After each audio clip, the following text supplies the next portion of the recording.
Berjumpa lagi dalam permenungan kita edisi Selasa 12 April 2022 dalam Pekan Suci.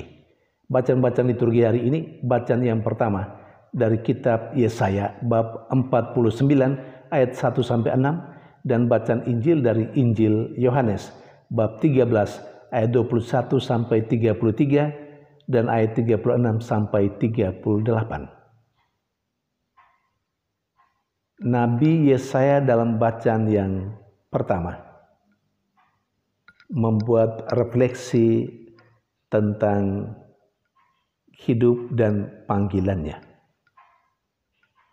Nabi Yesaya menyadari bahwa panggilannya sudah ditentukan oleh Tuhan sejak ia masih berada dalam kandungan ibunya. Dalam rangka melaksanakan panggilannya, Yahweh Allah yang memanggilnya telah memberikan kepada Nabi Yesaya semua yang perlu untuk karya pewartaannya itu. Dia diberikan mulut yang diibaratkan dengan pedang yang tajam dan runcing. Maksudnya, ia diberi kemampuan, kecerdasan, untuk keberanian, untuk mengkritisi apa yang keliru, apa yang tidak benar dalam bangsa Israel. Karena memang dia diutus untuk orang-orang Israel. Tetapi di sisi lain, dia juga diberi kemampuan oleh Yahweh, Allah yang memanggil dan mengutusnya. Kemampuan untuk mengembalikan orang-orang Israel kepada Allah. Saudari dan saudara yang terkasih, melebihi Nabi Yesaya. Bacaan pertama hari ini mengarah juga kepada yang disebut dengan hamba Yahweh, yakni Yesus. Yesus melebihi Nabi Yesaya. Kalau Nabi Yesaya, ia dipanggil dan diutus untuk orang-orang Israel. Tetapi Yesus, ia diutus dan dipanggil untuk menjadi terang bagi bangsa-bangsa, untuk menyelamatkan seluruh umat manusia.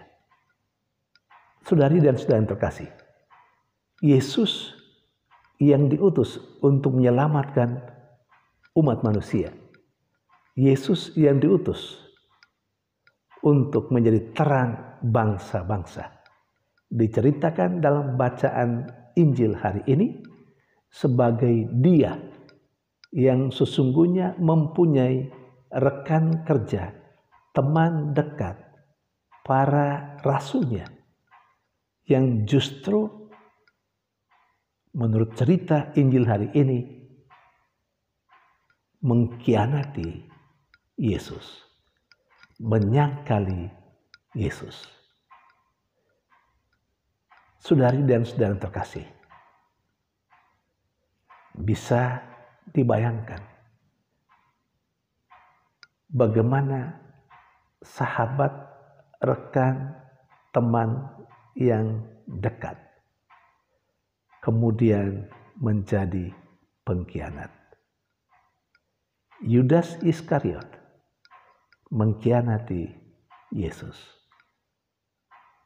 Simon Petrus menyangkal Yesus sampai 3 kali sebelum ayam berkokok.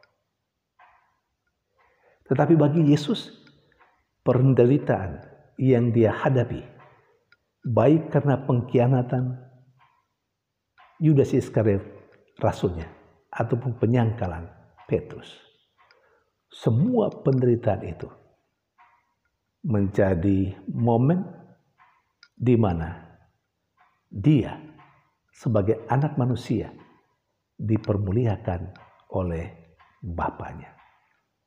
Jadi penderitaan yang ia alami dilihat oleh Yesus sebagai kesempatan momen di mana dia dimuliakan.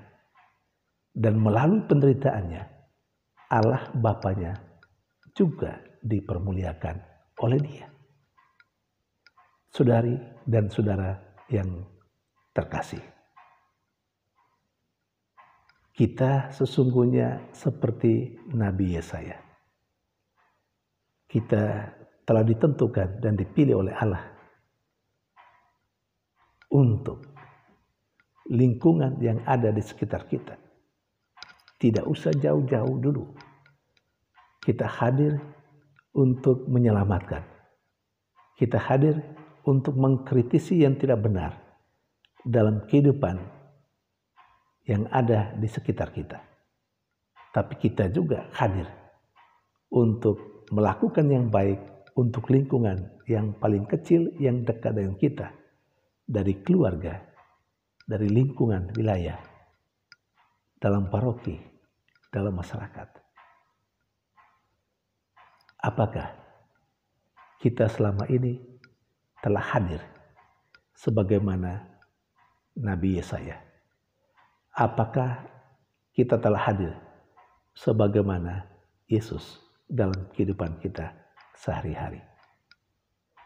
Yang kedua, kita diingatkan dari kedua bacaan liturgi hari ini, terutama bacaan Injil,